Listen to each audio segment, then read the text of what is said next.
Olá, sejam muito bem-vindos. Estamos começando aqui mais um episódio do Cara a Cara. Estamos aqui hoje com um tema maravilhoso, mas é claro, eu vou deixar essa revelação, se bem que tá no título, não tem nem como fazer surpresa pra vocês. Mas, Joninhas, meu parceiro que nunca me abandona, fala um pouquinho aí do que vamos falar hoje. Vamos abordar quem é o nosso convidado, como vai ser abordado. Tá contigo. Bom dia, boa tarde, boa noite. Não sei em qual horário você está nos ouvindo, mas eu quero dizer que Deus te abençoe. Hoje iremos abordar, assim, um tema que já há um tempo a gente estava pensando em trazer aqui no nosso podcast, né? Iremos abordar nada mais, nada menos, você já está vendo aí no título, o caráter do homem cristão. E quem estará conosco aqui para trazer esse tema pesado? Uma pessoa que, claro, podemos dizer que é referência no assunto, o nosso coordenador da juventude, homem de Deus, claro, o nosso irmão Enéas, Nenéas para os íntimos. Enéas. Sim, tá ligado, irmão. Então, antes da gente iniciar, eu queria pedir para o nosso convidado de hoje se apresentar, falar um pouco sobre o que ele faz, o que ele pensa, quem ele é, né? Para quem, sim, para os nossos já conhece, mas para você que chegou aqui de paraquedas, que não nos conhece, quem não sabe quem somos, né? Eu sou o Jonas, estou aqui com o João, meu parceiro aqui do podcast. Então, conheça agora o nosso Enéas, fala com a gente aí, se apresenta. Olá, gente, é um prazer estar aqui com vocês. Eu me chamo Enéas, para sair do jargão um pouco, meu nome é Enéas, né, que viralizou. Todo mundo me pergunta se foi em homenagem ao político, não foi? É porque está na Bíblia, Atos 9:32.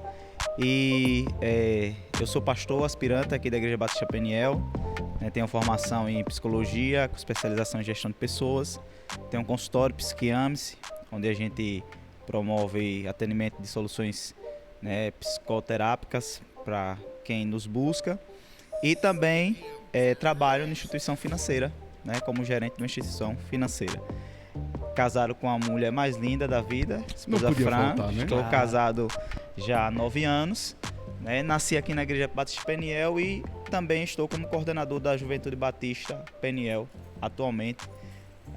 Retornei para a Igreja Batista Peniel, nasci aqui, né, na realidade, eu estou com 36 anos, retornei já tem 8 anos e hoje estou na qualidade também de vice-presidente aqui da igreja, agregando juntamente com o pastor Kias, que é o pastor-presidente.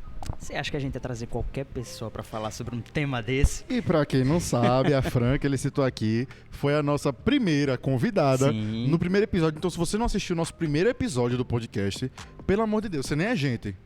Vai lá, entra no nosso canal, assiste o primeiro episódio porque tá incrível. Foi onde a gente falou sobre tempos de crise, né? E saúde mental. E saúde mental, tá fantástico. Bom, então, sem muita balela, vamos iniciar o nosso tema, que posso lhe dizer, João, eu acredito que a gente vai ser bem confrontado com o que vai ser falado aqui, cara. Falar sobre o caráter do homem cristão não é pra pouco, não. Se não for pra ser assim, a gente nem grava. A gente nem grava, a mão já tá aqui, a trêmula. Bom, Enéas, antes da gente iniciar o primeiro tópico, acho que seria importante a gente fazer uma análise comparativa, né? Do cenário a respeito do perfil do homem, né? Antes de falar sobre o homem cristão, vamos falar sobre o homem, o perfil do homem. Acho que lá para a década de 70, 80, a gente vê que o homem em si era o homem conservador, né? E ele se preocupava apenas em ser o provedor da sua casa. E hoje a gente vê algo bem diferente do homem lá atrás. Alguns nem tanto, mas algumas coisas permaneceram no mesmo padrão. Eu acredito dessa forma. Então, Jonas e meu amigo João, na realidade, o tema ele é bem forte, né? Disse a vocês quando me convidaram que não era digno, mas ficaria honrado e agradecido. E na realidade a configuração dos anos 70, como você citou, né? Existia um homem, né, com um caráter conservador, provedor de casa. E na atualidade hoje houve uma quebra, né, desses comportamentos. há de se dizer que, em algum grau, houve avanços, né, na questão desse homem moderno, desse homem atuar, porque saiu apenas de uma imagem que esse homem é apenas o provedor, né? Mas, por outro lado, também houve muitas faltas, né? Houve muitas falhas, porque a gente percebe que os homens da antiguidade, é só a gente começar a analisar, trazendo para um contexto cristão, né, de casal, o número de divórcios pós-80 e pré-80, que foi exatamente quando aumentou, né, um índice. Hoje nós temos um índice aproximadamente de cada casal, né, que é registrado cartório, né, um registro de casamento, 50% termina. 50% termina no prazo de 10 anos, que é o grupo de risco, né? Mas o número de casamentos continua aumentando, né? Então a gente percebe que as pessoas elas estão buscando companhia e, consequentemente, essa companhia desse modelo familiar, que é o modelo que Cristo ensinou: deixará seu pai e sua mãe e uniciar a sua esposa. Então, assim, os homens dos anos 80 eram homens mais conservadores na questão do lar, né? Se havia uma rigorosidade em manter mais princípios, havia um esforço em as pessoas terem o compromisso com a palavra, e hoje, infelizmente, houve uma banalização desses princípios que constitui a figura do homem. Sim, concordo plenamente. Algo que me chama a atenção, Enéas, pensando por essa mesma linha de raciocínio, é que se deixaram muitos pensamentos, né, com os anos, né? Não sei se foi a criação, porque eu acredito que o homem lá atrás, né, o filho tinha o pai como espelho, como exemplo a seguir. Mas o que poderia ter quebrado esse comportamento? Então, existe a questão que a gente aí chama até na psicologia do efeito inverso. Efeito inverso é uma defesa numa tentativa de alguém tentar fugir de um tipo de comportamento que perdurou durante muitos tempos, né? Tem uma revolução americana, né, das mulheres até hoje. Se cita, né, que mulheres elas estavam tão reprimidas lá nos Estados Unidos e começaram a sair praticamente nuas na rua, porque elas não podiam ter nenhum tipo de manifestação. Então a pessoa entra no efeito oposto. O ideal não é nenhum nem outro, o ideal sempre é buscar o equilíbrio. Mas houve uma configuração muito forte sobre este homem dos anos 70, dos 80 para cá, e que o homem ele tinha uma pressão social de ser, até hoje ainda tem, de ser um provedor, né, de ser o sustentador, e tem que ser. Sim. A gente concorda com isso, claro. Com certeza. Só que, por exemplo, falando um pouco do machismo, que é uma temática que está bem evidente recentemente. O machismo ele traz muito sofrimento e, com certeza, né, indiscutivelmente, quem mais sofre com a questão machista é a mulher. Mas ao ponto que esse machismo ele ataca e agride, né, a boa parte das mulheres, é um reflexo da própria agressão no homem. Por quê? Porque esse homem ele está cheio também de rótulos. Você não pode chorar, você não pode expressar suas emoções, porque senão você é fraco. Você não pode abrir seu coração, o homem não pode se abraçar com outro homem. Então esses rótulos, essa pressão que essa sociedade começou a trazer para esse homem, trouxe um rompimento de maneira geral. Então, tá nem aí para nada. Tá nem aí para nada, já não existe mais uma maneira de ser, você pode ser o que você quiser, e que acaba fugindo dos padrões que a gente conhece da Bíblia e também da estabilidade emocional para o homem. Cara, é incrível isso, esse status que você trouxe, porque, literalmente, eu creio que foi isso. Foi tantos rótulos sendo colocados em cima do homem que, sim, em uma certa parte estavam corretos. Não estou falando das questões que a gente até comentou ontem, quando a gente estava comentando sobre o assunto. Sim. De tipo, é correto o homem ser a muralha de um relacionamento.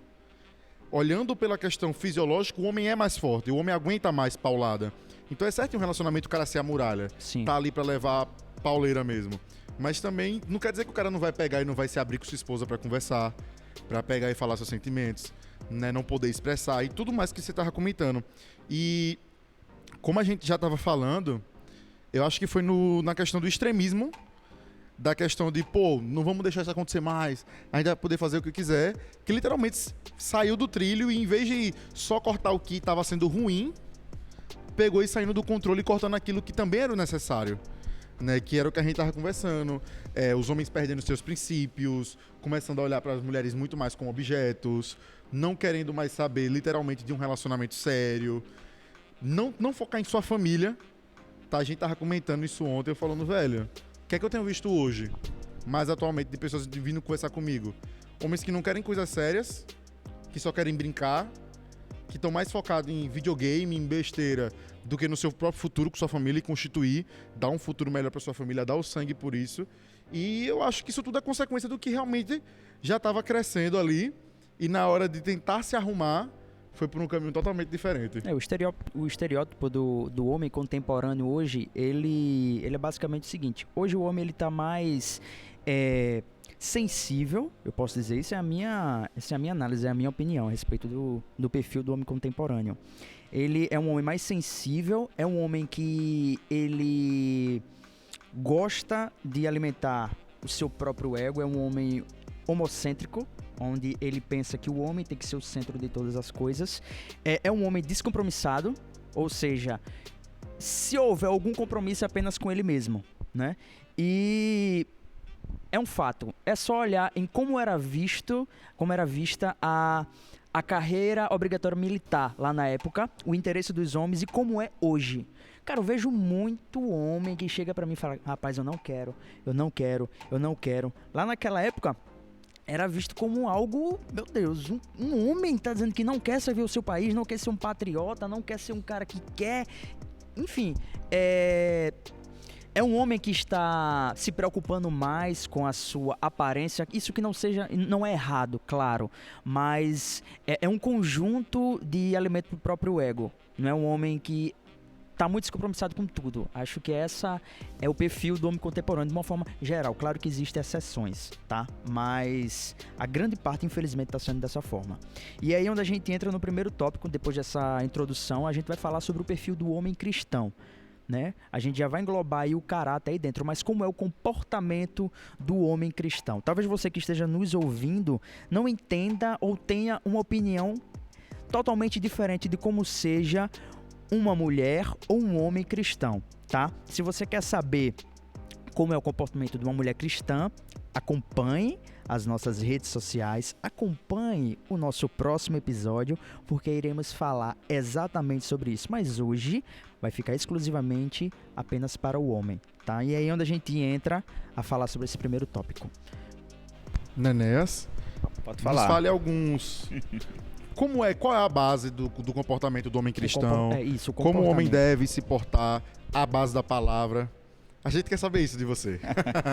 Primeiro que é bom a gente reforçar o que é o óbvio, né? A própria Bíblia, lá no livro de Reis, Davi dá um conselho para Salomão, e os dois conselhos que Davi dá para Salomão é: tema ao Senhor e seja homem, né? Então, ser homem é uma decisão. Para você perceber o quanto a coisa é séria, né? A coisa é séria, porque ser homem é uma decisão, principalmente diante de uma configuração, como a gente já falou previamente, em um contexto, né, social, moderno, onde há uma repressão para esse homem não se englobar em princípios. E aí é que vem o desafio do homem cristão. Esse homem cristão, até fazendo levemente comparativo com os homens anteriores, que você citou, da década de 70 e 80, eles tinham mais princípios, né? Que princípios eram esses? Princípios de trabalho, né? De ser o provedor, de ser o mantenedor, de ser uma pessoa direita, honesta. E hoje a gente vê cada banana e cada menina, sabe, se relacionando com o cara, vai ser o quê? Não sei, sem projeto, sem expectativa, sem amadurecimento. A gente está precisando muito de homens maduros. Uma vez eu citei em um culto jovem, as meninas reclamando, tá faltando um homem. Disse, não, tá faltando homem não, tem muito homem. O que tá faltando é homem com compromisso. É homem que queira levar algo a sério. É homem que queira, de fato, abraçar os princípios. E aí a gente vem em um segundo, vamos dizer assim, característica desse homem cristão. É primeiro ser homem, querer ser homem, né? Temer a Deus e ser homem.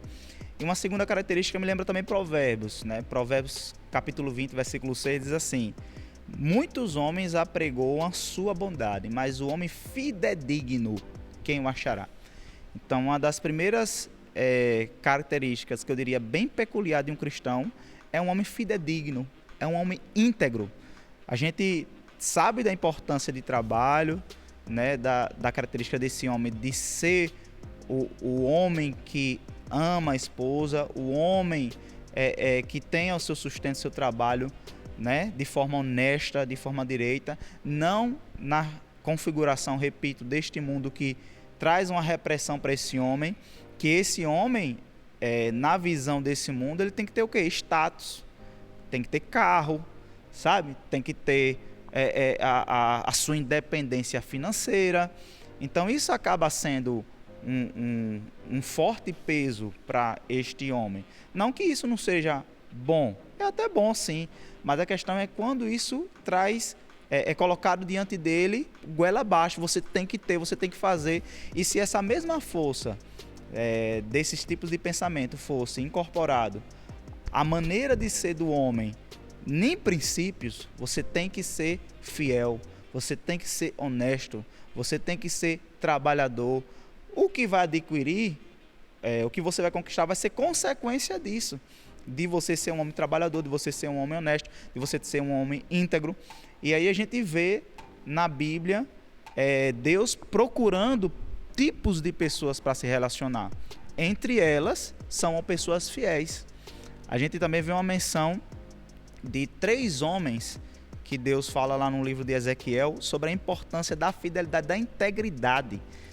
Ezequiel diz assim, quando Deus diz assim, filho do homem, Deus falando para Ezequiel, ainda que Daniel, Jó e Noé orassem por esse povo, eu não os ouviria. E o que é que Deus está dizendo aí? Homens como esses 3, em termos de integridade, é contada, não sendo se nem a dedos, né? Pode ser contada por milésimos e milésimos de diferenciais, de pessoas diferenciadas. Porque o próprio Deus, ele fez a citação. Quando você vai ler em Gênesis, quando vai falar a citação de quem era Noé, a Bíblia diz que Noé era um homem íntegro, justo e reto. Quando você vai ler em Jó, a Bíblia diz que era um homem íntegro, justo e reto e se desviava do mal. Quando você vai ler em Daniel, a Bíblia diz que era um homem íntegro e que não tinha prazer nas impurezas, né?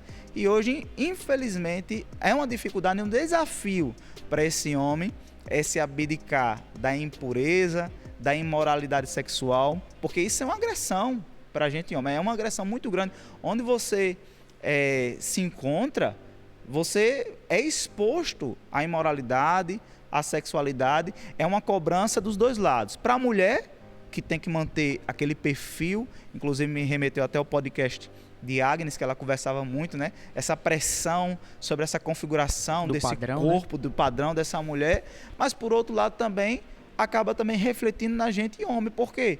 Porque se a gente quiser ser um homem íntegro, um homem reto, um homem justo, a gente tem que fazer como Jó diz. Aí Jó diz bem assim, os meus olhos não serão colocados em coisas más.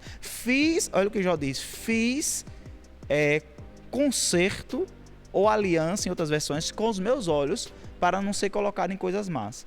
Então isso é muito e muito difícil para um homem moderno, que os pratos, né, de Satanás, do mundo, a exposição sexual e moral, verdadeiramente é uma porta de contaminação que a gente tem que se prever e correr para que a gente seja esse homem com um caráter cristão. Até porque, né, o comportamento do homem cristão, né, um homem íntegro, né, acaba meio que sofrendo uma pressão com a sociedade do mundo, onde fazer o correto é errado.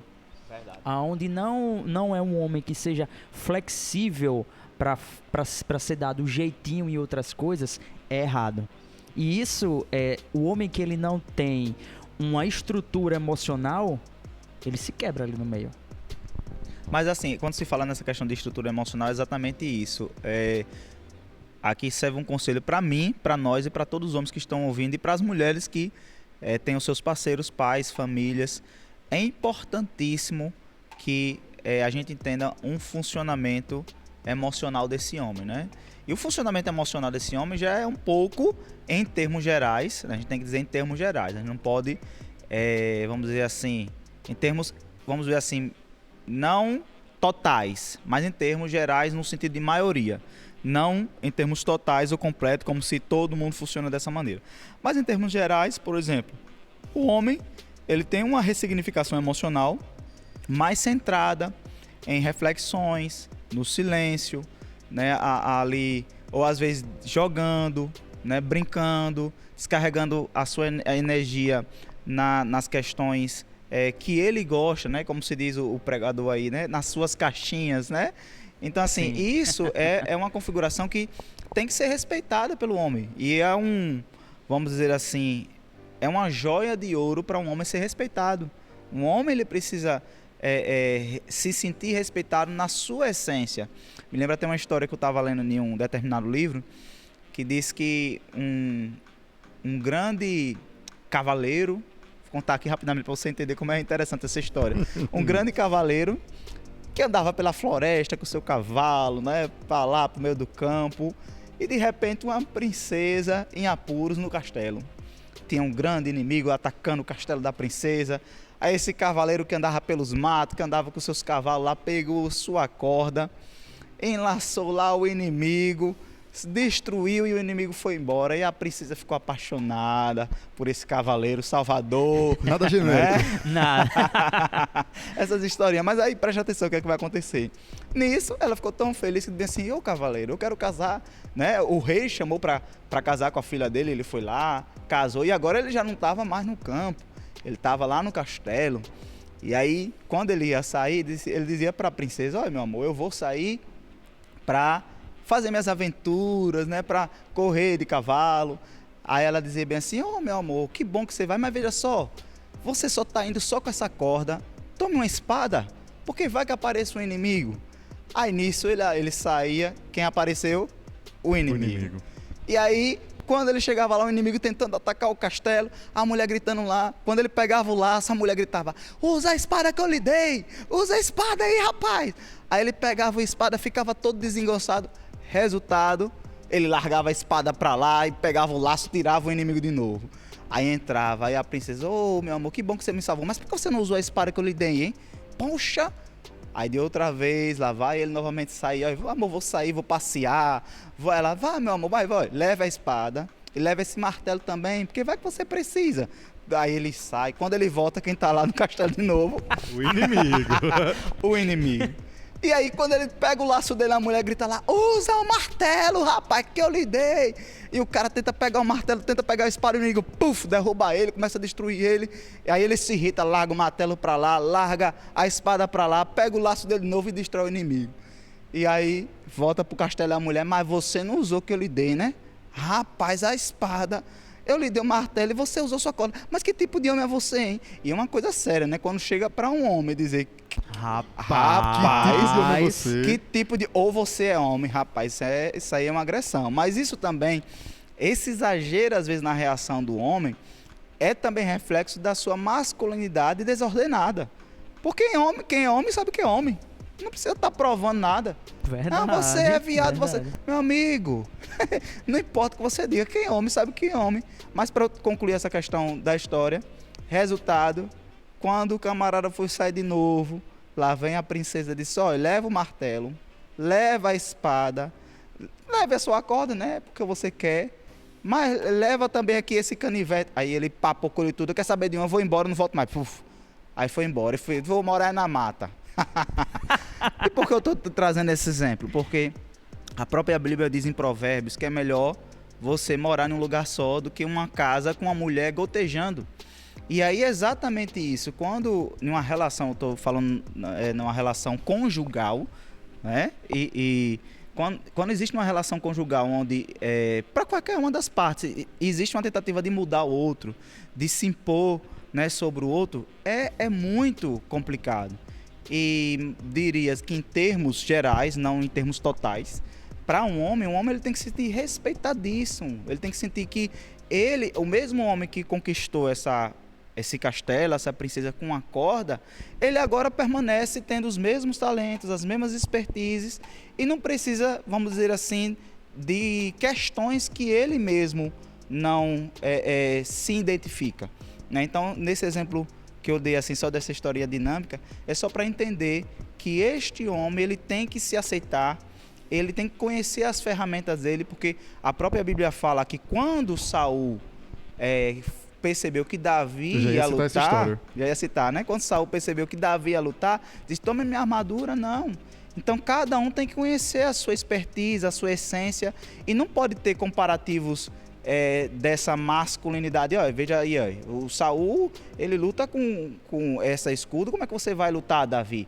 Né? Apenas com pedrinhas e laçozinho. Não é assim, né? Então, para ser homem íntegro de Deus, tem que abraçar princípios e aceitar em Deus as suas qualidades que o próprio Deus depositou nele. Cara, perfeito. E às vezes não é nem a questão de que a pessoa não vai utilizar aquilo. Como dando o mesmo exemplo, eu já ia citar essa história do Saul e do Davi. Veja que Saul também era um homem e utilizava a armadura. Mas Davi percebeu que aquilo não era para ele, não ia dar certo. Só que, veja só, ele venceu o inimigo utilizando as ferramentas que ele já sabia utilizar, assim como você citou na sua história, né? E tempos depois, o Davi começa a amadurecer. Isso não quer dizer que você que usa suas próprias ferramentas não está maduro, mas ele começa a crescer, a amadurecer, e com o tempo ele começa a se adaptar e se encontrar dentro daquilo que uma hora ele rejeitou. Então a ferramenta que uma hora, dentro da batalha, quando ele era mais novo, ele disse, não é pra mim, foi o que anos depois, quando ele estava mais velho, ele começou a utilizar a armadura, a própria espada. Então é muito do próprio indivíduo ir se encontrando pra ver se as ferramentas batem ou não, se é o momento ou não, né? Então, é isso. E eu gostaria de trazer algo que eu já tinha comentado com você, né? Um tipo de comportamento. Isso aí, na verdade, foi o start para trazer esse tema. Fui lá quando a gente estava lá na casa lá na Barra. Você lembra que a gente tava batendo aquele papo? Eu, você, o Gabriel, o Danilo, sim, lá na piscina. E aí foi justamente a respeito do comportamento do homem com a síndrome do Peter Pan, que cresce na idade, mas que não desenvolve maturidade. E é isso que eu vejo em muitos homens, cara. Mas é muito mesmo, né? Eu tenho um exemplo próximo, não vou nem citar, que é um homem de estatura, de idade, mas que não consegue tomar decisões e definitivamente age como criança, age como um pré-adolescente, e é um cara casado, um cara que trabalha, mas é um banana. Cara, um banana. Infelizmente, um banana.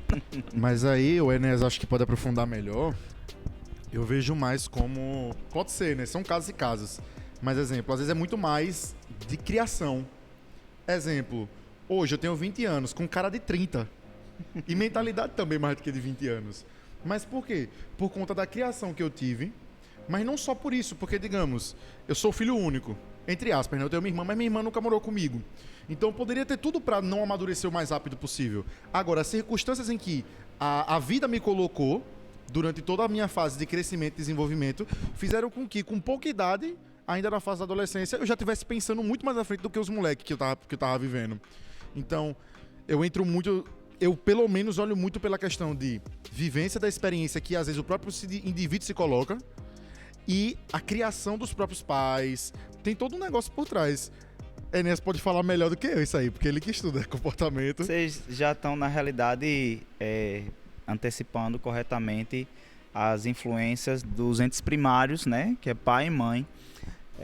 Hoje a gente, infelizmente, vê uma ausência dessa criação com força, né? Eu diria assim, emocional, psicológica, de fé, né? Por quê? Porque todo homem, ele nasceu para ser líder. Todo homem tem que ser um líder da sua vida e da sua casa, né? E o homem, infelizmente, ele não é preparado às vezes para exercer essa liderança em casa. E primeiro, para ele ser líder da sua vida, ele tem que aprender a administrar seus pensamentos, as suas emoções, o seu autocontrole e a permitir que este homem tenha até a idade do seu amadurecimento, como foi citado aí por João, essa independência emocional. E aí, como é que eu vou contar rapidinho como é que uma pessoa se torna uma pessoa segura, independente. Eu vou dar um exemplo. Imagine que uma mãe quer criar o seu filho e ela quer, uma mãe ou um pai, quer que ele seja lutador de MMA. E aí ele bota o menino na academia, o menino começa a dar os soquinhos lá no... Como é o nome daquilo? No saco. No saco, né? Começa a dar os soquinhos lá no saco. E aí, de repente, ele começa a dar... E depois de um mês, bota ele agora com um treinador. E aí vem o treinador. O menino começa a dar os soquinhos no treinador, o treinador só ali segurando, né, aquelas luvas, né, com almofadas, amparas, né? Tal. E daqui a pouco chegou a vez do treinador agora largar-lhe um tabefe para o menino aprender a se defender. Aí o treinador, quando larga ele o tabefe, que o menino cai no chão, lá vem a mãe, não, pelo amor de Deus, não sei o que. E aí bota o menino para treinar de novo. E aí quando o treinador vai mais uma vez largar-lhe o ataque para ver se ele sabe se defender, mais uma vez o menino, não, pelo amor de Deus, aí vem a mãe e protege. Então assim, o processo de amadurecimento e de experiência é por meio do sofrimento, Sim. É por meio da dor, né? Então, é necessário que esses pais permitam que os seus filhos tenham experiências, né? Experienciem sofrimentos. A própria Bíblia diz lá em Romanos, o Paulo é o único homem que a gente vê na Bíblia que diz que tem prazer na tribulação. Né? Então, tenha o prazer na tribulação, ou seja, no sofrimento. Por quê? Porque a tribulação, para mim, produz paciência.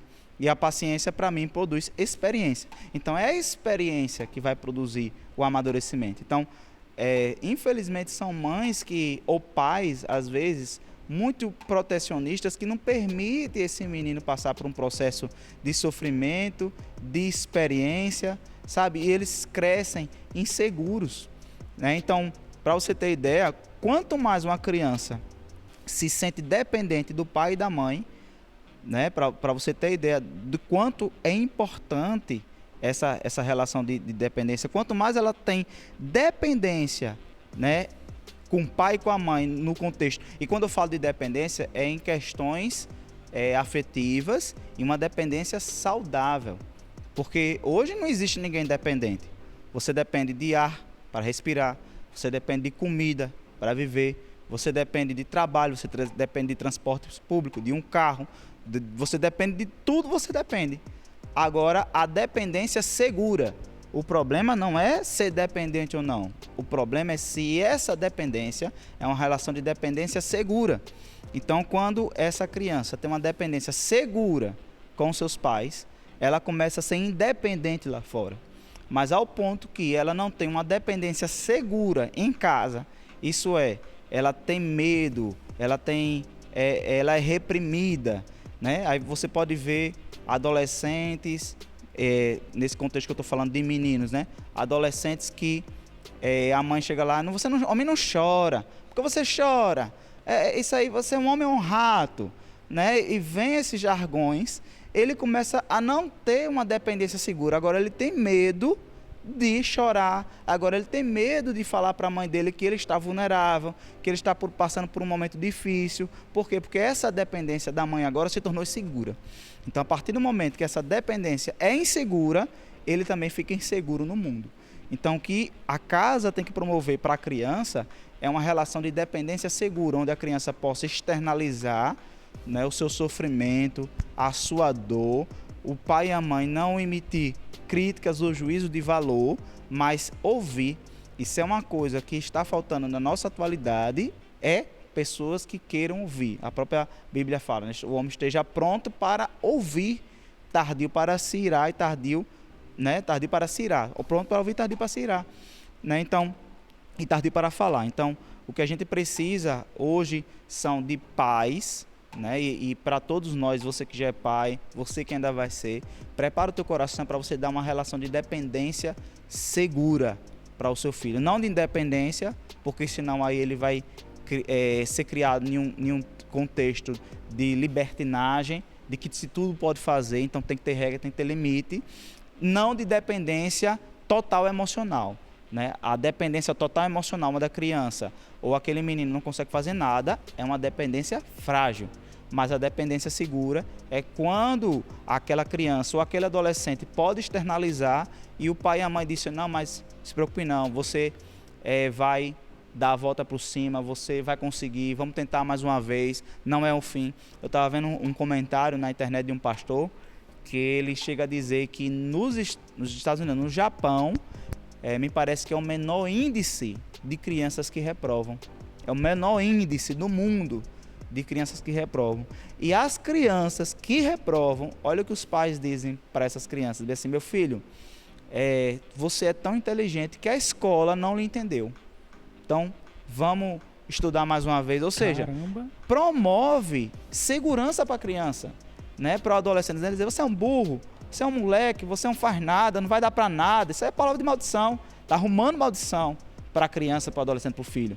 Mas quando você inverte a relação com aquela criança, pode seguramente chegar e falar para o pai e para a mãe, olha, não deu certo, reprovei, sabe? Começa a chorar, meu filho, ó, vamos dar a volta por cima, não foi bom, mas não é o fim não. Você é inteligente, né? Você é tão inteligente que a escola não lhe entendeu. Para você, o moleque chega na escola dizendo, não, vocês que são burros. Você quer falar alguma coisa, João? Enéas, pensando nisso aí, para a gente tirar as dúvidas dos nossos ouvintes, você que não sabe como se comportar, você talvez seja cristão, você é um homem, não é? Ou até um projeto de homem está se desenvolvendo, mas talvez você não entenda ou tenha conhecimentos dos princípios do que é um homem cristão, não é? Então, Enéas, acho que seria bacana a gente trazer um checklist do homem cristão. Deixar isso aqui um tutorial. Então vamos, é bom, né, que a gente precisa repetir, porque tem questões que a gente precisa repetir para aprender.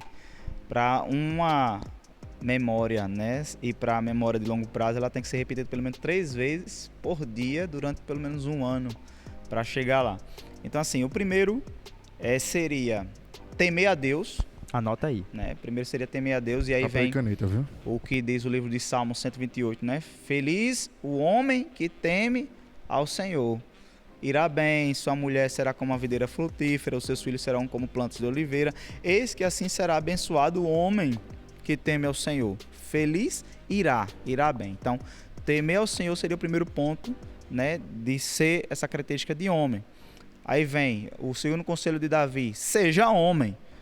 Então, o que é um homem? Um homem é que não abre mão dos seus princípios. O homem não é o que essa sociedade quer introjetar, que você tem que ter status, tem que ter carro, tem que ter casa, tem que ter independência financeira, tem que ter o corpinho sarado, tem que ser o bambambam. Não é. Isso é o que o mundo tenta trazer. E o que a gente puder usufruir de equilíbrio nesses contextos, de ter um corpo sarado, bênção. Mas sem questões de vaidade, né? Em vaidade de ego, como você falou há pouco, Jonas, mas uma questão de saúde, né? De saúde emocional, de saúde física também. Mas o segundo ponto seria esse homem que é o homem líder, né? A principal característica do homem de Deus, né? Temer a Deus. O segundo é ser líder de si, líder da sua vida. E aí a gente vai para Gênesis, quando Deus chega para Adão e diz assim, domine o homem sobre tudo. Domine o homem sobre o mar, sobre a terra, sobre os peixes. O que é domínio? Domínio é a autoridade do homem de liderança. Deus diz, olha, o homem nasceu para ser líder, né? Então tem que ser líder de si, líder de onde ele estiver, que é no caso a sua casa, primeiro de si. E ser líder não é ter autoritarismo. A gente precisa sempre reconfigurar o que é ser liderança. Ser liderança é servir, né? Ser liderança é usar os princípios da palavra. O maior líder quem foi? Jesus, né? Então, usar os princípios da palavra é exercer o amor para edificar. a Bíblia diz bem assim que nenhuma coisa tem valor algum a não ser a fé que opera pelo amor, né? Então, é esse homem que é o líder que Salmo 127 fala muito que é um homem que precisa ter a sua casa edificada no Senhor. Porque se o Senhor não edificar a casa, em vão trabalha os que edificam. Então é um líder que precisa edificar, é um líder que precisa ter soluções, porque, mais uma vez digo, em termos gerais, não em termos totais, o emocional ele compromete o raciocínio. Isso aí é fato, isso aí é nítido. E o homem, nessa configuração, nesse contexto que a gente tem, por um lado, acaba sendo até bom ele não ter, vamos dizer assim, a sensibilidade emocional que a mulher tem, porque ele consegue pensar, né, com mais coerência em boa parte das vezes. Não que mulher não consiga pensar isso, consegue sim, mas eu estou falando em termos mais gerais, não totais, né? Então o homem tende, na maioria dos casos, a ser um rapaz que busca exercer mais o racional, né? Busca mais agir com a lógica, né? Agir com a razão. A característica de um líder é não usar apenas a razão ou emocional, mas o equilíbrio dos dois. E aí vem a importância, no contexto cristão, de uma mulher casada com um homem, que a Bíblia diz lá em Provérbios que a mulher sábia edifica a sua casa. Isso é, ela promove ao homem, que ela é ajudadora, qual a relevância daquela decisão que ele vai ter. Ela promove a substância emocional para aquele homem. A própria palavra de Deus, né, ela fala lá em Provérbios, capítulo 31, que o coração do marido confia totalmente na mulher. Então essa mulher, que é uma mulher sábia, que ela tem substância e conteúdo emocional de Deus para trazer para aquele homem, vai agregar em muito. Então eu diria que o segundo passo, né, o primeiro seria temer a Deus, o segundo seria ser o líder da sua própria vida, e o terceiro, para a gente não ser tão prolixo, seria abraçar a totalidade dos princípios e por ele não abrir mão. Por quê? É o que a Bíblia fala lá sobre Daniel, sobre Jó, sobre Noé. Homens íntegros, homens fiéis. E o desafio hoje desse homem é ser um homem íntegro, né? Não, é muito difícil ver pessoas honestas, ver pessoas, homens de palavra, homens com compromisso, homens com a preocupação com o seu trabalho, né? Homens que se esforçam. Deus chega para Gideão, Deus chega para Josué e diz: esforça-te.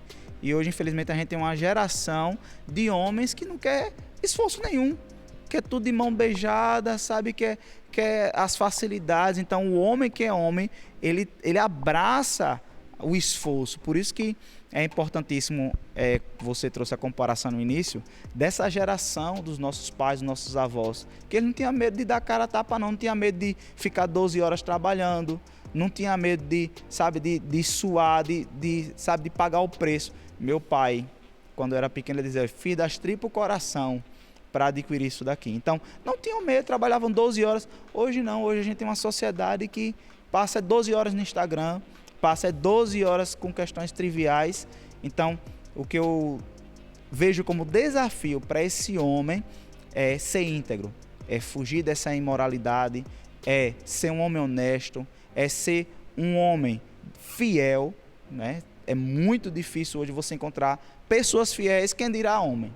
Pessoas fiéis já é difícil, quem dirá homem. Então, a própria Bíblia diz, em Provérbios, capítulo 3, que nós devemos escrever a palavra de Deus como se fosse a nossa parentela próxima. Eu falei isso aqui domingo na igreja. Eu tenho que considerar a integridade da palavra de Deus como se fosse a minha parentela mais próxima, a minha esposa. Eu vou esquecer que eu sou casado? Eu nunca vou esquecer que eu sou casado. Já pensou alguém chegar e dizer: rapaz, olha, teve uma menina que deu em cima de mim ali agora, rapaz, eu esqueci que eu era casado e eu aceitei namorar com ela. Então, aí já pensou, uma pessoa dizer, esquecer que é casada, a Bíblia diz, você considera a palavra e só tem como ser uma pessoa íntegra, honesta e fiel, fazendo o que Salmo diz. Como purificará o jovem o seu caminho? Observando conforme a sua palavra.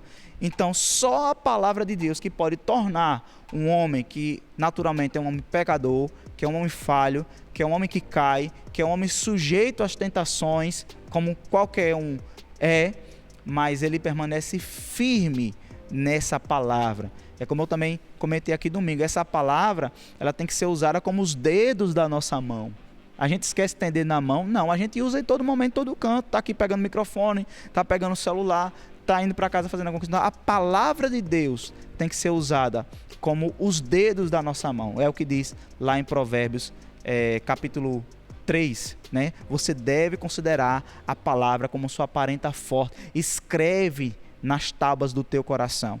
Então, eu costumo dizer que a fidelidade é a integridade do coração.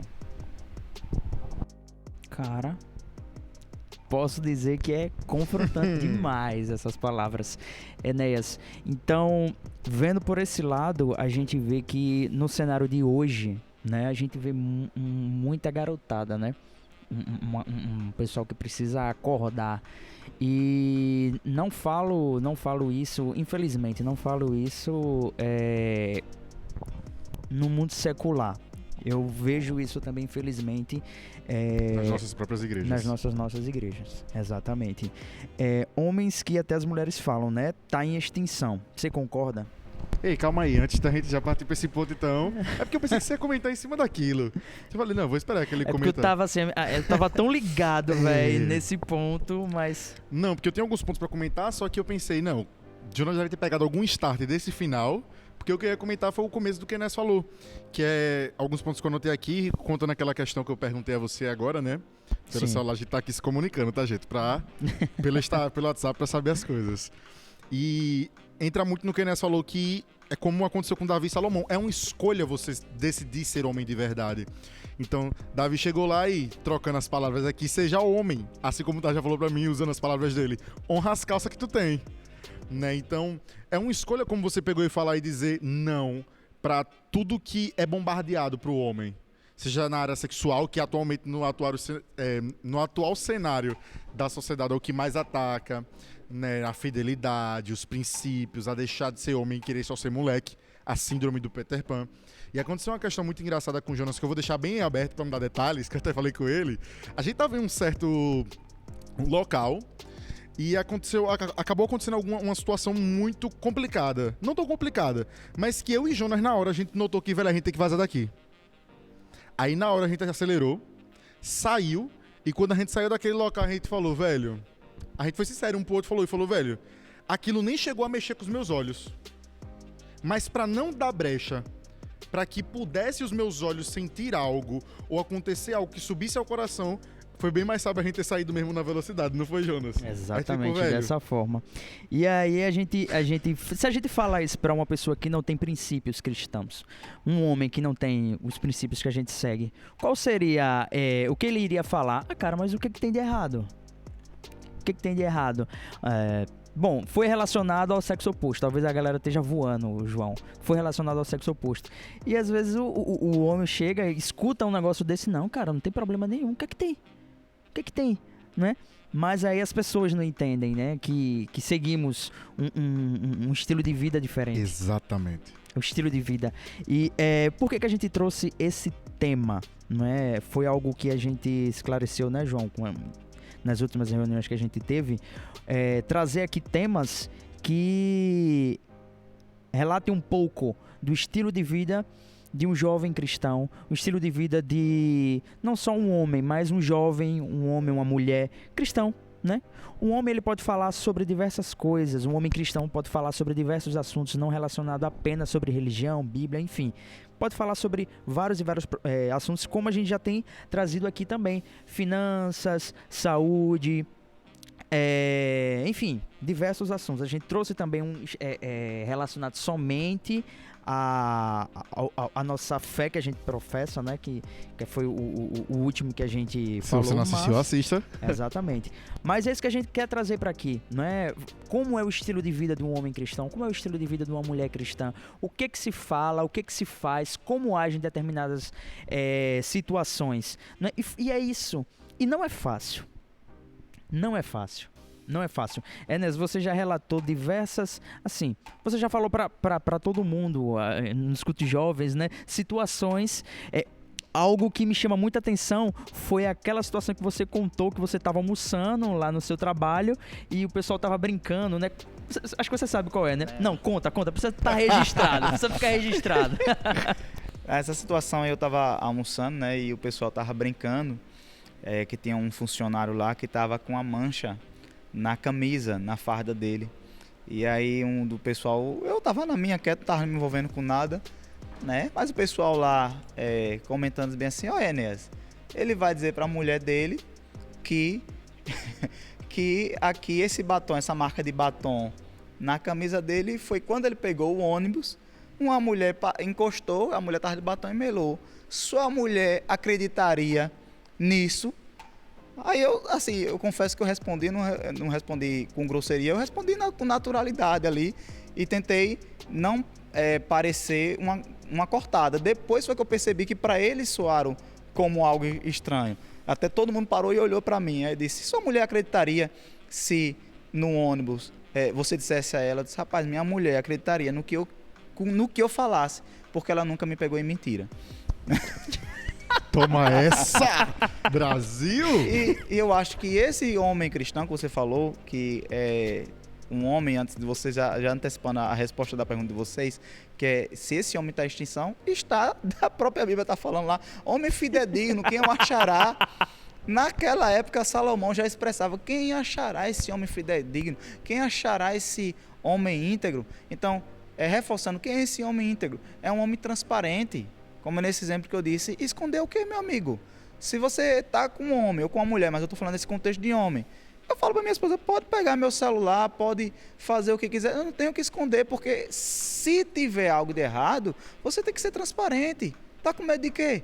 Né? Então, você não tem que temer. Primeiro porque você é cristão, você tem que andar na luz. Né? Então, não. Aí fica aquelas obsessões, não vou olhar o celular, vou olhar se foi para não sei para onde, a quilometragem do carro, sei lá o que, mas por quê? Quer olhar, olhe. Então, é aquela questão, é ser um homem íntegro, é ser um homem transparente, né? Então, de fato, esse homem cristão, esse homem verdadeiramente está em extinção. Não, e é engraçado porque ontem, a gente tá gravando isso no dia 24 de fevereiro, tá? Pra você que tá escutando aí, provavelmente saiu depois. Mas foi engraçado que ontem uma amiga minha pegou e mandou pra mim um Reels, né, que é o videozinho rápido do Instagram, do pastor André Valadão, quando fizeram uma pergunta pra ele se ele o que ele achava de esposa mexendo no celular do marido. Aí ele me pegou, mandou também. ele pegou e falou, pra mim tem que olhar, gente. Olha tudo, ela mandou pra mim. Ela falou, e aí, o que é que tu acha? Eu falei, ele tá certo, eu não tenho nada pra esconder. Quando assim eu tiver casado, velho, minha esposa vai ter todas as minhas senhas, vai poder olhar tudo e eu não tenho nada. Vai estar lá a senha, ela vai saber a senha, ela vai saber tudo. Porque, velho, eu não tenho nada a esconder. E existe uma transparência. Então, o estranho é se eu não deixasse. Tá, por que eu não quero deixar? Se, indo do padrão cristão, nós nos tornamos uma só carne. Nós somos um. O que é que eu tenho pra esconder de você? Se eu escondo, nós não somos um. Porque quando os dois estão em união, um sabe tudo do outro. Óbvio, com o seu tempo. Eu lembro que o Enéas pegou e falou que... Nada a ver isso, mas só pra dar um exemplo. Teve histórias dele quando a gente trocou um papo sobre... Na vigília, a gente tava conversando e você falou, olha, teve coisa que eu fui contar pra Fran, a gente já tava casado. Entende? Então, sim, há tudo a um momento. Mas chegará um momento em que não existirá segredo entre os dois. E quando eu falo segredo, às vezes são coisas íntimas que não vão afetar o seu relacionamento. Era só que não era o tempo. Então, eu vejo muito que a gente tava conversando aqui sobre que não tem pra que esconder, né? Literalmente. Então, foi como a Enéas falou, está em extinção. Isso... Parou, se você tá escutando isso aí, achou um cara de Deus, não deixe embora. Mas isso bem lembrado. Eu tô falando nesse contexto, em boa parte das vezes, em uma configuração de um homem cristão, já casado, já com compromisso. Bem verdade que nessa questão de intimidade que o João estava falando, né? Porque, infelizmente, a gente vê processos muito avançados hoje em relações, né? O homem se expõe totalmente, a mulher se expõe totalmente, só falta estar pelado. E não tem que ser assim, você tem processos até chegar numa relação de intimidade, são processos, não é sair dizendo tudo, sair falando tudo, sair fazendo tudo, são processos. Então essa configuração que eu falei, que é boa parte da questão de transparência, eu estou falando de casamento, é exatamente esse termo que eu quero destacar, na questão de transparência total. Não que quando você tem que namorar, você não tem que ser transparente. Você tem que ser transparente. Mas você tem que ter uma transparência gradual, uma transparência com moderação. É isso que eu queria destacar. Porque, infelizmente, a gente vê muitos jovens hoje que têm um comprometimento no relacionamento porque eles avançam, né, em todos os termos. Em termos de toque, em termos de conteúdo, de diálogo. E o que a gente precisa, acima de tudo, você acabou de dizer, Varua, se você encontrou um homem, segura, tem que segurar mesmo, né? Porque está em extinção. O que é que está em extinção? O que é que um homem cristão tem que ser? Para eu complementar um pouco mais, tem que ser tudo isso que a gente já falou: íntegro, honesto, direito, trabalhador, líder de si mesmo, temente a Deus, transparente. Mas um conselho para os homens também, independente de ser casado ou solteiro, ser homem de oração. Tem que ser homens de oração, está muito raro, né? Então é um conselho para você, homem, seja um homem de oração, seja um homem segundo o coração de Deus, né? Como Davi foi um homem segundo o coração de Deus. Por quê? Porque Davi, ele tinha sede de Deus, de adorar, de buscar, de orar, de meditar e ler na sua palavra. E também seja um homem que tem amigos, né? Porque se o próprio Davi cita a experiência dele com Jonatas, uma amizade bem forte, uma amizade bem íntima, né, de palavra, de intimidade. Então, a gente precisa, você, homem, eu, todos nós, precisamos de amizades. Mulher, você vê que mulher, ela, por si só, pela essência da mulher, ela já anda, em grande maioria, conglomerada de pessoas, de amigas. Os meninos até fizeram, começando a fazer algo legal, né, que o grupo dos homens, eu estava dizendo para Fran, olha, Fran, eu creio que Deus está agindo no grupo das meninas, que as meninas estão tendo encontros muito bons, estão se edificando. Eu acredito também que isso pode acontecer nos homens, mas eu digo o seguinte, entenda que o processo do Espírito Santo nas meninas pode ser de uma maneira, nos homens de outra. E por que eu estou dizendo isso? Porque teve um momento muito bom, não sei se vocês alcançaram, logo quando eu cheguei aqui na Peniel, que tinham tempos de confraternização que Deus operava em milagre. Eu vi gente aceitando Jesus quando a gente ia jogar futebol. E aí Elquias, né, os meninos aqui, Eliel, Ricardo, a gente se reunia, orava ali 5 minutos, jogava futebol. Quem estava do lado de fora ficava ali conversando de Deus, evangelizando quem não era. E a gente via aceitando Jesus. A gente via jovens sendo edificados, meninos sendo edificados. Aí saía mais 2 times, entrava mais 2. E no final a gente orava de novo. Começava 10 horas da noite e acabava 1 hora da manhã. 3 horas jogando futebol, se exercitando, em comunhão, mas na dinâmica dos homens. Aí eu estava dizendo a Fran, imagine se a gente chegasse e dissesse que a mesma atuação que o Espírito Santo estava trazendo ali, que a alma estava sendo salva, trouxesse aí, as meninas tem que ter um time de futebol. Vamos montar um time de futebol para as meninas? Vocês também precisam ter, meninos, um tempo de futebol, sabe? Não faz, às vezes, parte da incorporação das meninas, vamos dizer assim, que a gente conhece, jogar futebol. Então a gente tem que entender que a manifestação do Espírito Santo, que eu disse a Fran, que está tendo nas meninas, que é bom, porque mulher por si só gosta de falar. Então, grupo de meninas, meu irmão, é coisa tremenda. Mas, geralmente, homens... Sem comentários. Homens, em sua maioria, a gente não vê grupos e grupos de homens para conversar, para abrir o coração. Mas, com certeza, é muito edificante. Grupos em contextos de dinâmica e grupos e também amizades, né? A Bíblia diz que Jesus tinha amigos íntimos, Pedro, João e Tiago. Quando era coisa bem íntima, Pedro, João e Tiago. Pedro, João e Tiago. Quando era bem íntimo. Quando era questões mais abrangentes, era o grupo dos 12, depois dos 70. Então, o que eu queria dizer é o seguinte: se você quer se edificar, seja um homem também com bons amigos. Cara, parece eu e você, Jonas. Eu queria comentar alguma coisa. Ah, sim. Não tem como falar sobre esse assunto sem a gente não entrar um pouco em relacionamento.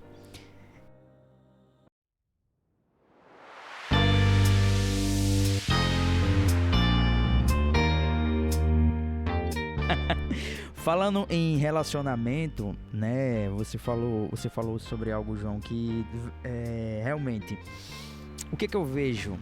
Às vezes entra num algo muito superficial, na procura do homem, na procura da mulher, né? A Enéas falou lá atrás, né? Talvez você esteja procurando um homem que tenha isso, que tenha aquilo, mas que como era lá atrás, o homem ele dava cara a tapa, era um homem trabalhador, era um homem que tinha vigor, e hoje, enfim, né, não quero entrar tanto nesse mérito, mas eu vejo exemplos na minha vida que me fez enxergar e me fez agir tal como, né, o grande exemplo que eu tenho é meu pai. Cara, meu pai hoje, eu posso dizer que meu pai hoje ele vive bem. Abraço, seu Júnior. Ah, quer barganhar? Mas nem sempre foi dessa forma, né? E eu sei que ele teve que lutar muito, ele teve que batalhar muito, meu pai. Meu pai sempre foi um homem muito trabalhador, né? Sempre quis ser o provedor da casa, sempre quis estar próximo da gente, por mais que ele estivesse distante por causa do trabalho, mas eu via o esforço dele em estar próximo, para acompanhar o crescimento, para ver o andar da família, e eu me espelho muito nisso, né? Eu tava conversando essa semana com algumas pessoas no meu trabalho, né, que as pessoas falavam: Jonas, muitas pessoas aqui quando você chegou te viam diferente, né, você sempre foi muito fechado, muito calado, muito na sua, e a gente achava, esse menino é muito playboy, esse menino é muito Mauricinho, e eu peguei e tava falando, até abri um pouco sobre a minha vida, e cara, eu trabalho desde 12 anos de idade, né, e por quê? Por que eu trabalho desde os 12 anos de idade? Meu primeiro emprego foi numa gráfica. E por que eu quis trabalhar? Acho que A minha também. eu lembro que eu recebia por mês R$20. Trabalhava numa gráfica recebendo R$20. Mas por quê? Eu recebia 200. Porque eu tinha o espelho na minha casa, era meu pai. Meu pai é um homem trabalhador, né? Tava ali na labuta todos os dias, então eu queria buscar a minha independência desde cedo. Eu queria ser também um homem trabalhador, um homem provedor, não é? E aí as pessoas, sério, João, você trabalha desde os 12 anos de idade? E eu sempre fui um homem trabalhador, e eu sempre falei, cara, falei para algumas pessoas, né? E hoje eu falei tenho falado para uma determinada pessoa. Eu acho que primeiro de tudo, em questão de relacionamento, quando você analisa um homem, né? Você mulher, quando você analisa um homem, veja muito a essência do provedor também, né? Porque a falta do compromisso do homem contemporâneo hoje é grande, né? Talvez o homem esteja acostumado a ver que não seja errado, em ver que o provedor da casa é a mulher. E ele ali entra num estágio de como é que eu posso dizer? Numa zona de conforto, em que a mulher é que se esforça para trabalhar, mas aí ele se junta com uma pessoa que vê de uma forma diferente, em que o outro lado vê que o homem seja o provedor, seja o homem o mantenedor, né? E aí entra um conflito que se não for cuidado, acaba atrapalhando num relacionamento, né? A gente, quando é filho, a gente se depara em um cenário e aí a gente precisa fazer a análise, porque quando a gente entra num relacionamento, tudo começa a girar de uma forma... Enfim, você tá entendendo, né, Enéas? Quer comentar? Não, é exatamente isso. Você me trouxe uma memória de um vídeo que eu assisti de um pastor muito engraçado, que é o Cláudio Duarte, que ele vai pegar e vai falar o seguinte: comece a olhar, ele usa esse termo, não sei se existe, a Enéas tá aí pra nos corrigir, a escola de vivência da pessoa. Porque às vezes o homem que... Olha, gente, vocês meninas, pô, isso aqui era pra vocês estarem pagando, vocês estão recebendo dica de como encontrar o varão perfeito. De graça, compartilha pros amigos. Mas voltando aqui, o Cláudio Duarte pega e fala o seguinte: às vezes duas pessoas vão se relacionar, um homem e uma mulher.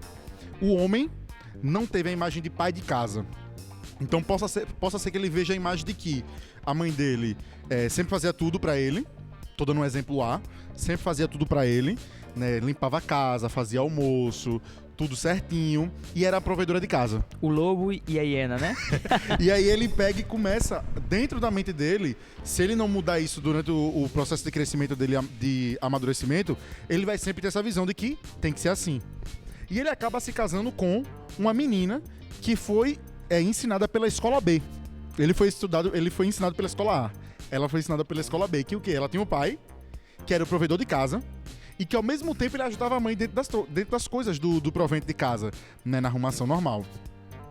Então, quando eles se juntam e não percebem isso, e às vezes não estão dispostos a ter uma mudança de relacionamento, porque é o que eu sempre converso com o Jonas, isso a gente tá sempre conversando sobre isso com outras pessoas, que é, em um relacionamento, um lado sempre perde para os dois ganharem. E esse lado tá sempre alternando. Então, às vezes, tá lá os dois juntos, um casal. O homem, às vezes, tem que pegar e deixar o lado dele perder sobre algum lado, sobre alguma questão, para que os dois ganhem. E esse lado tá sempre alternando, às vezes vai ser a mulher. Então, no caso disso, né, do casal A e o casal B, que foram ensinados por escolas de vivências diferentes, quando eles se casam e eles não conversaram sobre isso e também não estão dispostos a mudar, vai haver um choque. Por quê? Ele não vai fazer nada dentro de casa, porque simplesmente, pra ele, quem tem que fazer tudo é o quê? A mulher. Porque foi assim que ele foi ensinado, foi assim que ele viveu. E a menina não, vai esperar que ele faça as coisas porque foi assim que ela também viu o pai dela fazendo. Então os dois começam a se chocar, e se não há uma concordância entre os dois, o relacionamento fica muito complicado. Então é muito sobre isso, da escola de vivência da pessoa, tipo, exemplo, dá um exemplo meu.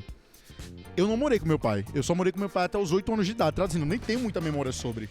As memórias que eu mais tenho dele, às vezes são de flashes que ficaram marcados porque eu achei muito engraçado, ou eu achei demais, como um exemplo que uma vez meu pai apanhou da minha mãe pra eu não apanhar, porque eu quebrei um vaso dela com estilingue. Veja como eu era. Então, são muitos flashes de memórias que eu tenho, mas não às vezes de vivência com ele, porque também ele não foi muito presente, ele sempre estava viajando por conta do trabalho. Mas, exemplo, pela minha vivência e o meu crescimento de tudo que eu estudei dentro do período de que eu vou amadurecendo as ideias do cérebro, exemplo, eu sei que eu tenho que ser o provedor. Eu ajudo dentro de casa. Essa foi a minha vivência com minha mãe. Eu sempre ajudei ela dentro de casa. Eu sempre fiz as coisas. Então, essa é uma vivência minha. Mesmo não tendo a imagem paternal, meio que a vida compensou. E eu fui levado a sempre ver isso na minha mãe e na forma como eu fui criado com ela. Então, as consequências são menores. Enéas, quer comentar? Então, eu entendo que essa questão de ser provedor de casa é importantíssimo, ter a base familiar de um pai e de uma mãe, às vezes ainda que não tenha, como o João Vitor comentou, né, ele começou a incorporar e adaptar a importância desse homem ser o sustentador. Não que uma mulher não possa trabalhar, não possa ajudar, e a gente vê casos excepcionais que às vezes o homem ele vai ficar um período sem trabalhar e só a mulher mantendo em casa, mas de alguma forma ele, depois de um tempo, ele tem que se esforçar para tomar a posição dele. A própria Bíblia diz que é melhor 2 trabalhando do que 1, Eclesiastes 4, porque tem melhor paga do seu trabalho. Bem verdade que a Bíblia diz que as mulheres devem ser boas donas de casa. Isso não significa dizer que elas não tenham que exercer o direito de querer trabalhar. O próprio provérbio diz que a mulher sábia se levanta cedo e dá ordem às suas servas. Então, de repente, se essa mulher tiver a oportunidade, ela pode, de repente, trabalhar e contratar, de repente, uma diarista. Mas isso não significa, aliás, é um conselho que a gente dá que os dois possam exercer atividade remunerada, porque tem melhor paga, até mesmo para desfrutarem nos seus momentos vagos de lazer, né, com maior qualidade, tendo em vista que podem ter uma reserva financeira melhor. Mas o mais importante que a Bíblia cita nesse contexto de configuração do homem ser um provedor, e tem que ser mesmo, tem que tomar isso como responsabilidade, como não ser um banana, como não ser, como diz uns termos mudando, não um gigolô só lá, se desfrutando de tudo da dama. Não é assim. Homem tem que botar a cara a tapa, tem que honrar as calças, tem que trabalhar, tem que... O que é que a Bíblia diz lá em Gênesis? Do suor do seu trabalho você comerá. Então é a ordem de Deus. O homem precisa trabalhar. O homem precisa exercer o suor do seu trabalho. Isso é uma determinação de Deus. Então, é isso que a palavra ensina. E a Bíblia diz também em Gênesis, e a mulher dependerá do seu marido. Ou seja, ele está falando da dependência agora em contexto de convivência. emocional, de agregar, essa mulher ajudadora.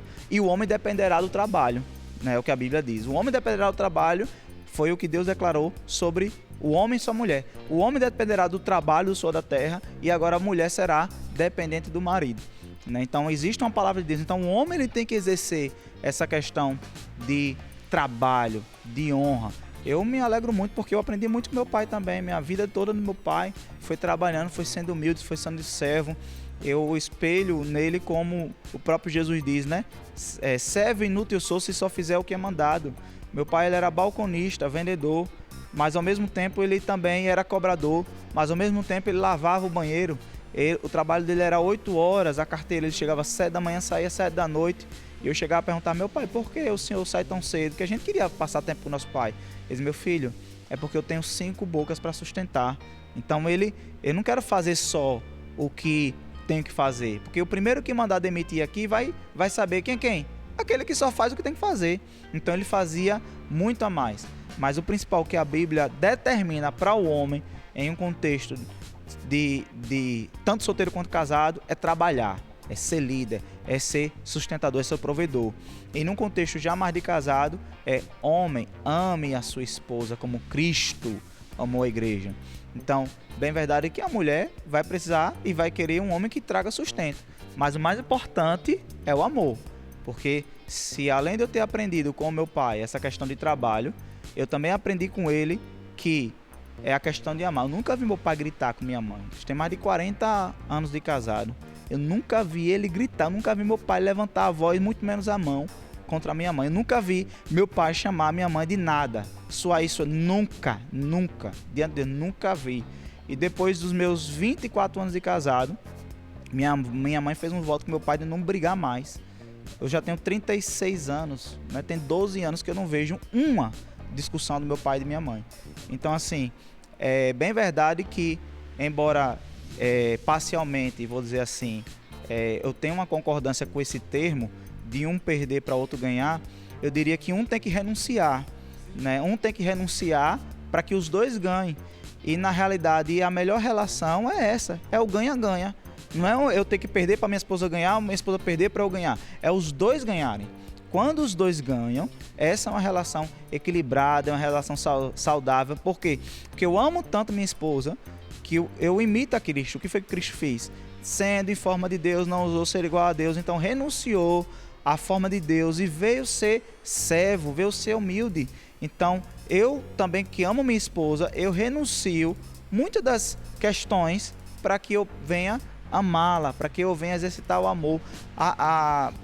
Os status sociais estão preocupados, sim, se o homem trabalha, aquela coisa. Isso parcialmente é importante, mas o mais importante numa característica cristã é se esse homem ama a sua esposa e a considera, como diz a Bíblia, como um vaso mais frágil, como Cristo, né, se entregou à igreja. E aí esse homem tem que amar essa esposa como Cristo em todas as suas qualidades e defeitos, né? Na aliança que fez, se ela emagreceu, se ela engordou, se ela ficou loira, morena, azul, ser aquela esposa, essa é o homem, porque Cristo ele não abriu mão da gente. A gente cometeu muitos delitos, muitos pecados, a gente tem o nosso processo de mudanças constantemente e ainda assim Cristo continua nos amando. Então esse é o papel do homem, independente das variações da esposa, da mulher e das suas próprias variações, o homem tem que exercer, acima de tudo, o amor. E é literalmente isso que a visão que eu queria passar. Talvez eu tenha errado na parte de perder. Porque literalmente, quando eu falo, tipo, um perde para os dois ganharem, os dois ganham. É literalmente a renúncia. Eu ia até perguntar, eu falei, não, já vou perguntar, Enéas, como então amar a esposa como Cristo amou a igreja? Mas uma definição maior que essa, meu amigo, ficou muito explicativo, porque talvez exista dúvidas, né, na hora, será que amar ao ponto de entregar a minha própria vida, talvez você pense que seja um bestão para fazer todos os agrados da mulher, talvez tenha esse pensamento de como amar, né, dessa forma, mas não, porque quando você entende os outros princípios do verdadeiro homem, você entende que você precisa ser um líder, você tem que entender que o que é bom para a casa é no contexto de todos, no mesmo teto, você como marido, mulher e filho. filhos, entendendo como líder de casa que naquele momento um não seja benéfico para todos e um sim, no momento certo, seja benéfico para todos. Não, e aí entra outro ponto que ele já falou, que é a visão de líder. Por quê? Como você falou, as pessoas podem olhar para essa questão e dizer: ah, então se eu vou amar minha esposa como Jesus amou a igreja, eu vou fazer todos os deleitos dela, todos os desejos. Só que aí entra um ponto que é, velho, você vê isso acontecendo na igreja? Não. Porque o próprio Deus tem uma visão superior à nossa, e aí até mesmo aquilo que nós pedimos, ele pega e olha e fala: não é isso que você precisa para agora, que vocês precisam para agora. Então ele nos dá aquilo que é necessário para o momento, visando aquilo que ele já vê que nós não enxergamos. Então, indo por esse ponto que você falou, que você já deixou bem claro também, mas só para complementar para a galera aqui que está escutando, é literalmente isso, ter a visão de líder dentro do relacionamento, já na questão de casado, para que você saiba que as suas decisões é visando o próximo passo e não o agora. Não é literalmente entregar agora, porque imagine como nós, a igreja, seríamos se nós fôssemos mimados e tudo que nós pedíssemos a Deus, Deus pegasse e concebesse a nós. Cara, vai acontecer muita barbaridade na igreja, vamos falar a realidade. Mas para isso, João, o que precisa ser feito? A mulher, para entender e confiar nas decisões do marido, ele precisa passar segurança. Claramente.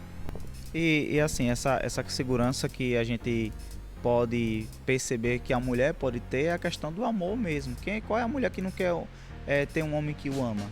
A gente vê um sofrimento muito grande de meninas hoje que estão em delírio emocional, psicológico e às vezes até de fé, porque não conseguiram receber aquele amor, né? E é importante salientar que é mais difícil para o homem exercer diante do que Deus determina para a mulher, é para o homem.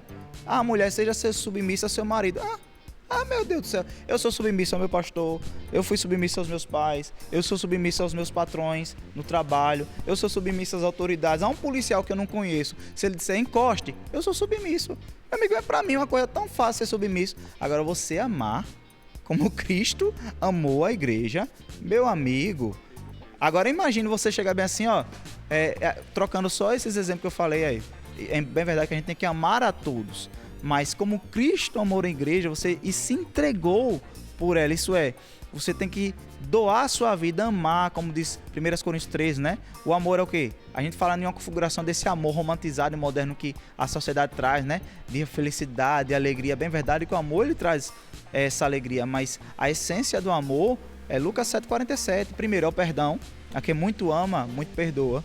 A essência do amor é a paciência. 1 Coríntios 13, o amor tudo sofre, tudo crê, tudo espera, tudo suporta. Ou seja, é se abdicar das suas vontades e desejos, renunciar para que o outro esteja bem, diariamente. Porque a gente vê hoje uma relativização do amor, um amor trivial, né? A gente vê vídeos no YouTube, vou mostrar que eu amo fulano, vai comer uma cebola, vai andar sobre o prego, eu vou pular de paraquedas do prédio para mostrar que eu amo. E isso até pode ser... dizem assim, provas de amor, parece que quadros, provas de amor. Mas essa não é a essência do amor. A essência do amor é a verdadeira renúncia. É todo dia eu perdoar. E às vezes eu até brinco. Aí quando Jesus falou que a gente deve perdoar 70 vezes 7, eu digo, não, isso aí já deve ser uma alegoria, deve ser, sabe, um exagero de Jesus, até que eu casei.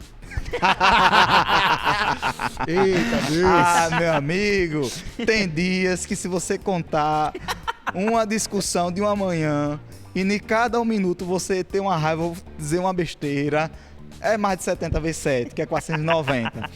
E aí eu brinco nesse contexto, por quê? Porque é muito fácil amar os estereótipos e o externo. Agora, o verdadeiro amor não é o que morre. Ah, vou morrer por amor. Não, não é o que morre, é o que dá a vida. Jesus disse, quem ama dá a vida. João 3,16, Deus amou o mundo da maneira que deu seu Filho. 1 João 3,16 também diz, quem ama dá a vida pelos seus amigos. Né? Então, dar a vida é diferente de morrer. Dar a vida diariamente, eu renunciar, eu amar, perdoar, tolerar, ter paciência, sofrer, até que aquela pessoa cresça, até que aquela pessoa tenha um entendimento que é necessário e que ela se sinta segura por meio do amor. E se você tem alguma dúvida em como agir, você como é homem, como você deve amar a sua esposa, você pensa, você faz uma análise como você, não é? E Deus, né? Quantas vezes você como, a gente pode falar assim, né? Os seus erros, seus defeitos, e ver como Deus pode te enxergar, né? A paciência de Deus em te amar diante de como você é. Como Deus nos ama, de acordo com os nossos defeitos, as nossas falhas, mas Ele insiste em nos amar. E acho que é esse o amor. E só para eu complementar essa questão do homem cristão, eu quero reforçar para você, homem que está ouvindo, para mim, para todos nós, é que é obrigação do homem ser o líder e por meio dessa liderança, já que a Bíblia determina que ele ame, é obrigação dele ser mais paciente, é obrigação do homem perdoar mais, é obrigação do homem ser mais maduro emocionalmente, é obrigação, porque essa é a prática do amor. Eu me lembro quando eu estava noivo da Fran, isso aí há uns 7 anos atrás, a gente teve uma discussão, e aí eu fiquei com raiva, saí andando para casa, e deixei Fran lá no carro. Eu não quero saber dela não, eu não quero saber dessa mulher não, que essas histerias, com essas loucuras, que quem conhece as particularidades de Fran sabe do que eu tô falando, né? Se não, pergunte ela mesmo. E aí, essas crises, essas paranoias que ela tem, que imagina coisa, sei lá o quê. E aí, quando eu cheguei em casa, irritado, irado, minha mãe, muito sábia, olhou pra mim e disse assim: filho, o que foi que aconteceu? Você discutiu com sua... Ela, na verdade, ela presenciou, assim, meu filho, eu vou dizer uma coisa pra você. Você tá errado. Eu disse, mas como é que ela tá me dizendo que eu tô fazendo o que eu não tô fazendo? Ela tá me acusando do que eu não tô fazendo. E você vem me dizer aqui que eu tô errado. Ela, você tá errado, meu filho, porque você é mais velho. Porque é você que tem que amar mais. Porque você é mais maduro. Então, ao ponto que ela faz tudo isso e você não perdoa, e você não ama, e você não tolera, você está errado. Você tá mais errado do que ela. Porque você devia exercitar o amor. E aí foi naquele momento, tá, então eu vou falar com ela, dizendo, ela tá lá embaixo, Fran, suba. Ela já tinha até conversado com o Fran. Então, assim, a gente tem que entender que um papel do homem mesmo, do homem de Deus, é ser um homem que ame, que tenha paciência, que tenha domínio próprio e que tenha, acima de tudo, a direção do Espírito Santo. Até aquilo que eu mandei pra você do seu pai fazendo as compras. Ah, da paciência. Eu tava lá no meu trabalho e aí eu sempre vejo os pais do Enéas fazendo compras lá onde eu trabalho. E aí... No açaí, tá? Só falei porque vai entrar no Paga Nós. Vai entrar no Paga Nós, né? Belmiro, quem sabe esse podcast chega aí, Paga Nós. E aí eu sempre vejo os pais do Enéas fazendo compras, só que dessa vez eu vi eles passando pelo caixa, né? Passaram com o carrinho e saíram. E aí acho que uns 10 minutos depois eles entram novamente e a sua mãe acho que tava com 2 mulheres. E aí eu fiz... E com outro carrinho vazio, né? Ou seja, deduzi outras compras. Aí eu vi o seu pai, Enéas, olhou, sentou no cantinho, cruzou as pernas, pegou o celular e ficou mexendo. Velho, que paciência, viu? Eu fiquei olhando assim, rapaz, se fosse eu, pra falar a verdade, fazer compras pra mim em supermercado já é aquele negócio que tem que pegar e ir embora. E aí eu numa situação dessa eu olhar e rapaz, eu ia falar demais, vambora, não quero esperar não. Eu ia ficar lá fora, ia fazer alguma coisa pra me distrair. Então a paciência, você é obrigado a ser paciente. É obrigado. Então você que é homem, se esse podcast chegou até você, cara, faz anotação, porque olha, foram dicas preciosíssimas e o melhor de tudo, você está recebendo de graça, né, João? De graça. Coisa melhor não há. E tem até outro exemplo de um líder aqui da nossa igreja, que eu não vou dizer o nome, que uma certa vez ele também brigou com a pessoa que ele tava noiva. Ela foi pra um canto, aí ele foi junto com o pastorzão, nosso pastorzão aqui, o pastorzão Euquias, e aí quando chegaram lá, né, esse líder pegou e falou, tá vendo aí, pai? Isso. Aí o pastorzão pegou o dedão dele, meteu assim na cara e falou, você tá errado. Você é mais velho e você é mais crente, um crente mais velho do que ela. Você que tem que perdoar. Então assim, veja como é exatamente isso, né? Mas foi um papo muito bacana, eu gostei muito. Caramba, Enéas, eu agora fiquei pensativo na questão do amar a esposa como Cristo amou a igreja. De fato, É difícil. É pesando quente, é aqui no poderoso. ombro. É poderoso. Bom, então acho que a gente já... João, você quer fazer algum comentário? Foi fantástico, Enéas, essa conversa, esse bate-papo.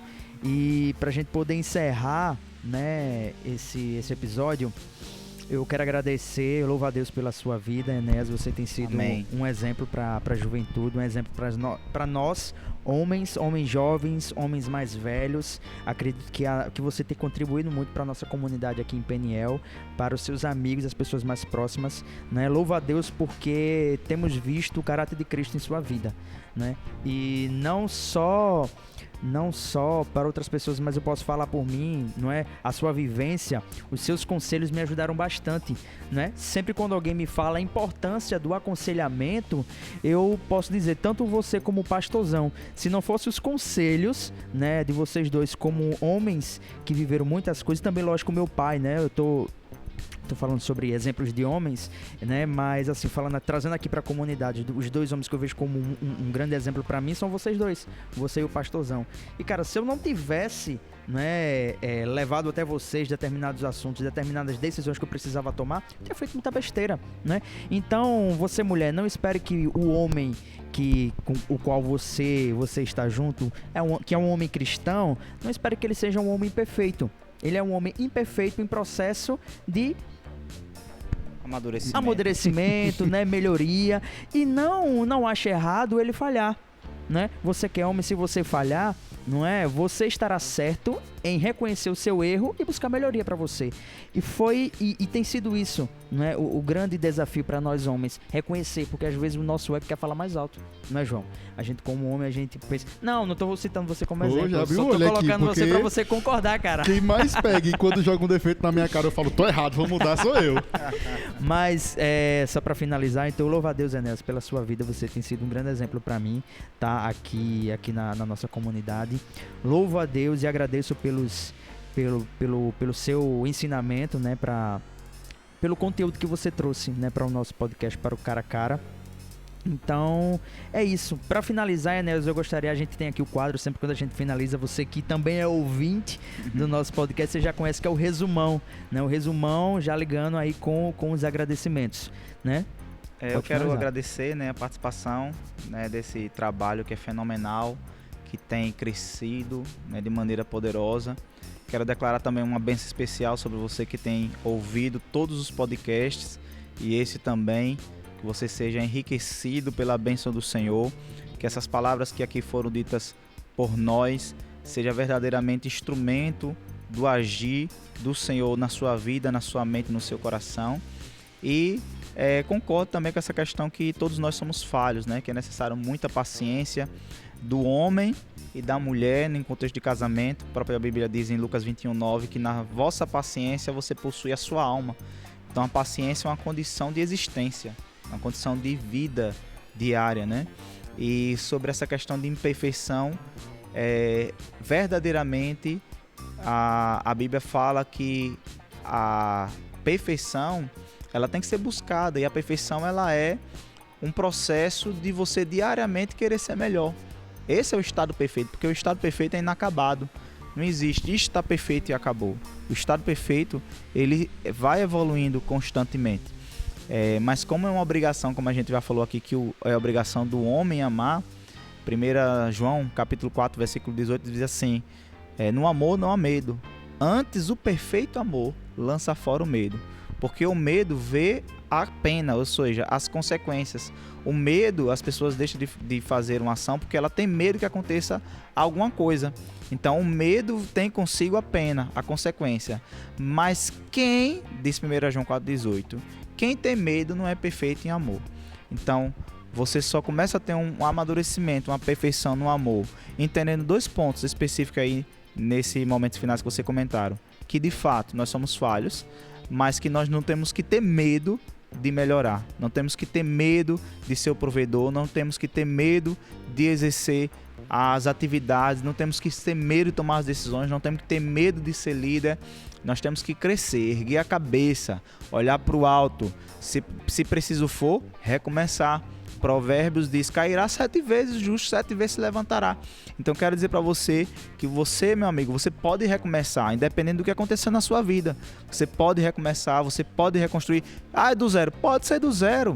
O Deus que foi com Jacó, que foi um grande homem, que saiu da sua casa fugido do seu irmão, voltou próspero, abençoado. Então, ele também é com você, como foi com Gideão. Então, quero dizer para você, homem, não tenha medo. Ser forte e corajoso, que eu sou contigo, diz o Senhor dos Exércitos. De antemão, quero mais uma vez agradecer e que Deus abençoe a vida de vocês, todo esse trabalho. João, antes de você chegar aí no Paga Nós, né, eu gostaria de... Bom, eu sei que ele vai estar ouvindo, né, porque, bom, eu tenho uma pessoa que gosta de ouvir aqui, gosta de ver aquilo que eu faço. Até fiquei um pouco nervoso, que é o meu pai, né? Então, o senhor vai estar ouvindo esse podcast. Louvo a Deus pela sua vida. Abraço. Louvo a Deus pelo apoio que o Senhor tem me dado nos meus projetos, na minha carreira profissional, no homem em construção que eu estou me formando, e agradeço a Deus por ter o Senhor como o meu pai e exemplo para a minha vida. Tá ok, meu pai? Quando você estiver ouvindo esse podcast, eu já sei que o senhor vai estar com aquele sorrisão meu sem graça, mas o senhor é o meu coroa, o senhor é o meu velho que eu amo demais. Que João, coisa linda. Diga, nesse momento eu vou botar uma musiquinha bem aqui, bem climática por trás na edição, você vai ver. Eu também queria encerrar parabenizando vocês como líder, né, como coordenador desse fenomenal trabalho, e que Deus faça com que vocês venham colher poderosamente e amplamente tudo que vocês têm desenvolvido aqui, porque vai alcançar muitas almas, vai sarar muitos corações e já tem atingido países. Coloca aí os destaques aí nos países que já têm ouvido os podcasts que vocês têm colocado aqui, e certamente Deus tem algo na vida de vocês dois, né, que tem feito esse trabalho, e esse trabalho também faz jus ao que Provérbios 27 diz. Esse trabalho ele desenvolve muitos conselhos, né? A Bíblia diz que na multidão de conselhos há sabedoria, mas Provérbios 27, 17 também diz o seguinte: como ferro se afia, assim o homem é um homem. Então nós estamos nos afinando, nos afiando, e juntos estamos crescendo. Que Deus abençoe vocês. Amém. Amados, já que o Enéas puxou aí essa informação, né, cada vitória e cada passo é muito importante. Então, para que vocês saibam, o nosso podcast, quando a gente foi olhar, já atingiu Argentina, Portugal, México, Itália e Estados Unidos. Isso é uma vitória aí. Conquista, cara. Eu tô muito feliz, João. Estamos muito felizes, de verdade. Então, você aí que tem amigos de fora, manda pros caras. Eu tenho um amigo que tá no Uruguai. Eu tenho um amigo que tá na Europa. Eu tenho um amigo que tá no Japão. Manda pros caras para que esse podcast alcance mais e mais e mais países, mais e mais nações. Tá? Então, gente, aquele momento especial que não pode faltar, o Paga Nós de hoje. Hoje vai pra bem poucas pessoas, mas é porque era um assunto que não dava pra estar puxando muitas referências de fora. Mas o Paga Nós de hoje vai para o Psiquiame-se. Claro. Paga Nós, Psiquiame-se. Cláudio Duarte e o Açaí. Açaí é da Então, gente, cabeça. muito obrigado se você escutou até agora. Não esquece de pegar e seguir o nosso canal no Spotify, porque a gente tá vendo os números e a grande maioria não aperta no seguir. Então, gente, pelo amor de Deus, você tá consumindo, tá sendo abençoado, aperta no seguir aí pra abençoar a gente. João, detalhe, né? A gente viu na nossa análise nos gráficos lá que a maioria do nosso público é mulher. Grande lavada dos Cara, caras. rapaz, vocês têm que tomar vergonha na cara, velho. Vocês têm que consumir conteúdo de qualidade. Claro. Então, gente, é isso. Deus abençoe vocês e até a próxima. Valeu.